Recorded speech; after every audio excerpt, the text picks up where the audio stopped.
to talk about films I've watched over the summer period and on TV shows as well.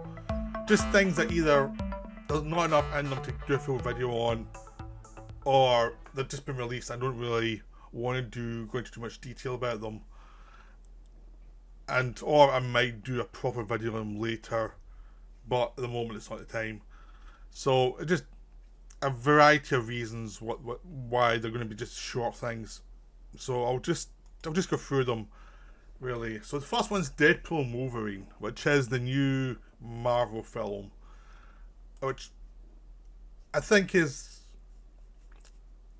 a massive hit. I mean, everyone's probably seen it already, or they will see it, and it's very enjoyable. I mean, I really enjoyed this film.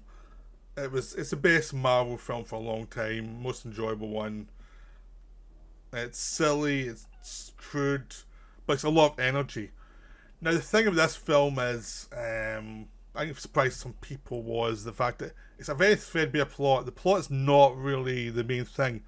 This film is basically like a 2-hour version of a Looney Tunes cartoon with strange sidetracks. I mean, it takes place in a desert for half the film, which is very Wile E. Coyote. You know, it's about opposite characters fighting each other, and a bunch of other weird side characters getting dealt with, and it's just like it keeps on moving around and trying variations of different situations. But essentially, it's a big cartoon, and there's nothing wrong with that. That they understand what they're doing. It's just if you're looking for a plot, a serious plot, this is not the film for you. This is a cartoon, and that's fine. It's a live action cartoon, and that's all you need. You know, doesn't mean there's no depth. It just does. It's not trying to be a serious film all the time. It has moments where there is some emotion, but a lot of the time it's gag, and it works fine. It also has a unapologetic feel of being like a mega budget canon film or a mega budget child band film, in the sense of you watch a lot of 80s, action movies that came direct to video that were rip-offs of Mad Max and things with much lower budget. You can recognise this is maybe if people saw those films too. There is an affection of this tacky low budget landscape, but done with some money, but understanding the charm of that, of just having actors hanging out in this weird situation that, where the budget's not the main thing. It's the how do you be inventive within those limitations. If you look at how Roger Corman in the 70s and 80s had people like John Sayles and a lot of good directors and actors in these genre situations, so you'd have a background that just there's nothing really there but the weird character stuff that's going on. That's what this film does. It's like visually it's never going to stun you. It's just like it's weird situations that went from the Corman school to the Charles Band school. That thing of just having weird character actors in this weird post-apocalyptic situation. And the plot is basically Deadpool his universe is going to die out. To save it, he has to find because the reason for it is Wolverine has died. He was a key point in keeping his universe alive, which is stupid. But the film knows it's stupid, right? The film understands it's an excuse to do the rest of this film. That's it. It's just an excuse to get Wolverine and Deadpool together. And he has to go and find another Deadpool to replace the old Deadpool and steal from another universe, because he doesn't think that Wolverine and other universes will matter much, or screw those universes. It's got a nice nihilistic feel at times. And basically, he tries to nick another Wolverine. Turns out he nicks the worst Wolverine in all the multiverses. And they end up getting sent to this zone, which is like the low budget thing I was talking about, like where all the garbage went, which is basically can be read as either actors becoming low budget actors, or in this case, universes or characters from universes are no longer used, thrown into the zone. So you get a lot of actors who were in earlier like Fox or other Marvel films that are no longer used because of various legal reasons, and those universes have been scrapped, and just having fun with it, just having fun with these character actors, just having enjoyment with a lot of silly setups and a lot of silly interactions, and yeah, there's a plot, but it's just an excuse for Wolverine and Deadpool to argue, fight, and try and find some meaning in their lives, because both of them have a problem. Both of them feel that their lives have no meaning. In Wolverine's case, because he completely failed. In Deadpool's case, because he get turned down by the Avengers and he's into a massive funk, which is the most gleefully silly reason to get into a funk ever. Which is part of the fun of the film is Deadpool can actually get into a funk for the dumbest possible reasons, and compared to Wolverine's reasons, it's the most pathetic reason ever, which is part of the joke. But the idea that they slowly regain their self-worth through working with these other failures to save Deadpool's universe. And there's lots of jokes about multiple Deadpools, multiple other characters. There's lots of cameos. I won't say who they all are, but there's a lot of enjoyable ones here. And it just delivers what it needs to. But if you're looking for a visually stunning, emotionally arresting film, this is not it. If you're looking for a fun, cheap, cheesy comedy with lots of brutal action, this is for you. It's just that's the kind of film the Deadpool films are. They have some emotion in them, but there's an essential cartoonish quality to them as well. But I adored this film. It was ridiculous, but I had a lot of fun with it. But I know some people didn't like it. I know who I'm friends with didn't like it at all. So it's like, well, different tastes. Next we have A Quiet Place Day One, which is from let me get it up just to pronounce the guy's name properly, Michael Sarnowski, and it stars Lupita Nyong'o and Joseph Quinn. And this one surprised me because I didn't expect much from the trailers. The trailers were pretty much trying to make it look like an action film, when in fact, like the other two Quiet Place films, it's a suspense film with lots of character stuff. And because this is day one of the invasion, you get some moments of explosions and things as everything goes wrong, because it's a bigger film than the first two. But it's still not that big compared to most blockbusters, and that's what's good about the film. So the trailer made it look like it was something that it really wasn't. It wasn't an all action film. There were bits of action spaced throughout in good. It's very well paced, the action scenes, because they come after lots of character stuff, and they mean something within the moments, because you actually care about the characters at that point. This film understands that if you're doing a horror film, you have to like the characters. That's really important. So, Peter Nyong'o is this cancer patient who's terminal. She's going to die. There's no escape from that. And she's in a pretty dark place about it, and then the world ends. Well, she's in New York with a group of other people from her hospice, seeing a marionette show, which she doesn't want to go to in the first place. And basically all hell breaks loose, and she has to try and survive. She has to understand what the danger is from these creatures, and she has to interact with these other people who she's not particularly nice to. I mean, this character at the start is not a particularly nice person. She's bitter, she's fed up, she's dying and well before her time, and she just feels annoyed that life has gone so horrible for her. But then, actually, through the disaster, she starts to regain her humanity. She actually starts to understand that she has to be decent people.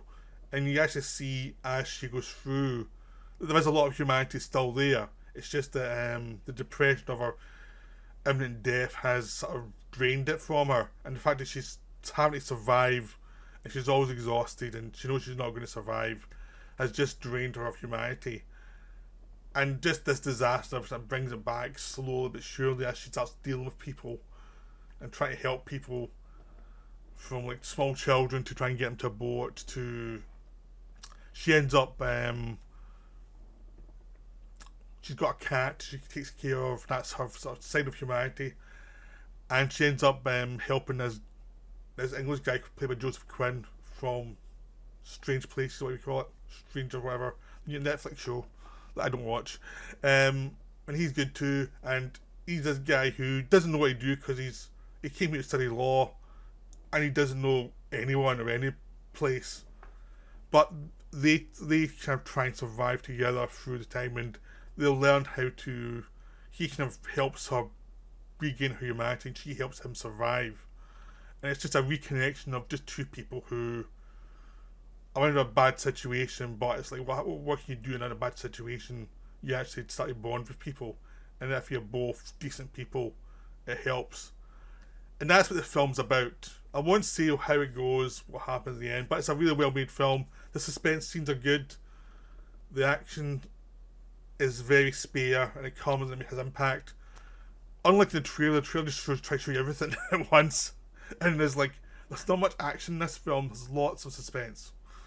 So ignore the trailer. The trailer does not do justice to this film, but it's definitely recommended. It's definitely a well-made film. I like this better than the other two, even though I like the other two as well. It's funny, I liked The Quiet Place, but I much preferred the second one, and I much preferred this to the second one as well. So it seems to be an upward, at least for quality for me, it's an upward spiral. But they're all good. They're all very enjoyable. Now we have Twisters, which is the kind of the sequel reboot to Twister, which was the cheesy Jan de Bont movie from the mid-90s. And this film is a cheesy movie, not made by Jan de Bont, and trying to be less cheesy than Jan de Bont movie, but it kind of loses some of its soul because it's essentially a remake of that film in lots of ways. They're very similar patterns of situations in this film that's from the latter film too. It's trying to just be a bit more serious, but I don't think it quite works well. I think the Jan de Bont original, I think one of the reasons why people still enjoy it is because it's got a very basic plot, but you like the characters. Even how cheesy some of the dialogue is, you still like the characters. There's a lot of supporting characters who are managed to do some fun stuff, and they were all done by actors who could come in and play a small part in a film and dominate the film. Like Philip Seymour Hoffman was in the first one in a small part, and he pretty much dominates the cast. Bill Paxton was the lead, and he could fill the screen. Helen Hunt was the lead, she could fill the screen. There was a lot of fun actors there, even though it was a bit cheesy, but it still worked. It's still a film you can watch quite happily, knowing that you're watching a cheese fest, but it's enjoyable. This one, less so. This one has some good twister scenes. It has some good suspense scenes. The characters set up are fun. Glenn Peele plays a guy who's a YouTuber who's actually filming him into twisters and things. And Daisy Edgar Jones is the serious scientist person who's trying to stop the twisters. In the first one, they're trying to get data from the twisters to help the find a way to have the warning signs be earlier. And this one, at the start, they're actually trying to put something into the twisters that will actually suck the life out of it. But also, some of the other stuff they're doing is literally to do even more advanced versions of what they did in the first one, where you put some more information, put some more high-tech gear up there to try and get even more data to see how the twisters are built in a much more thorough way than they could in the 90s. And then later on, it's like, how can we kill a twister? And it's as silly as it sounds. It's one of those things, is like, you could do a really cool science fiction version of this, but this is an action movie, so the science, well, outlandish, it is based on something you see logically happening, but they don't focus on it. It's about the action and about the weird character stuff. The character stuff isn't as good though, is a big problem, because it lacks the cheesiness, really is the best way to put it. It tries to be too serious, and it lacks some of the fun. Like Glenn Peele's character's fun to start with, but they don't really develop him that much beyond becoming a love interest, and it's kind of unsatisfying in that way. But it's still enjoyable. It's one of those films you could happily watch every once in a while. but also know that it's not as good as the first one. Even the first one's a guilty pleasure movie.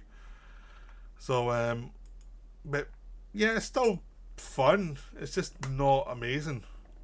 Bad Boys 4 is the next one. That's sort of like Twisters in the same way as like, it's fun. It's perfectly fun, perfectly enjoyable. I had a good time with it. It's in no way remarkable or no way memorable. I mean, the plot's kind of obvious. And I thought the third one was more fun than this one, actually. The third one, Bad Boys 2 and 3 are the most fun of the series, I find. Even though they're very self-indulgent and ridiculous. This one was pushed a bit hard and it had a plot that was a bit too clunky and complicated to get rid of, in a way they're fun sometimes. But it's still basically Martin Lawrence and Will Smith being these cops trying to solve a case and into all these big shootouts. It's basically a big live action cartoon. I always find in these films that Martin Lawrence is the kind of the he's the more human of the two characters, and he's the one with the better laughs of the two characters. Will Smith's the kind of more macho action guy, which takes away from some of his charm. Actually, I always find Martin Lawrence to be more fun in these films, and it happens here again. He gets the best stuff in these films, and it's perfectly enjoyable. I know I'll watch this quite a few times. It's fine. It's nothing amazing. It came out, it did well. It deserved to do well. It's enjoyable, that's it. That's all it needs to be said. It's enjoyable. It's a bit long, but it's still enjoyable.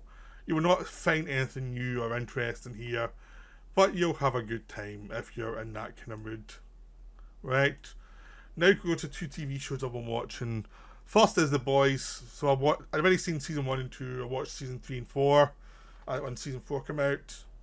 I'll probably do a video in this show when season 5 is out, when the whole thing's done. It's probably the best time to do it, because I've seen everything up to the end now, basically just the final season. So I have to wait till they film it, but it's a lot of fun. It remains grotesque in a really good way. The characters are good. The situation's solid. They always find new variations of bringing in new guest villains every year. They have enjoyable actors playing ridiculous characters. They have a sense of humour that's at times utterly puerile and utterly aimed at a 15-year-old boy, which just works perfectly for this idea of corrupt superheroes.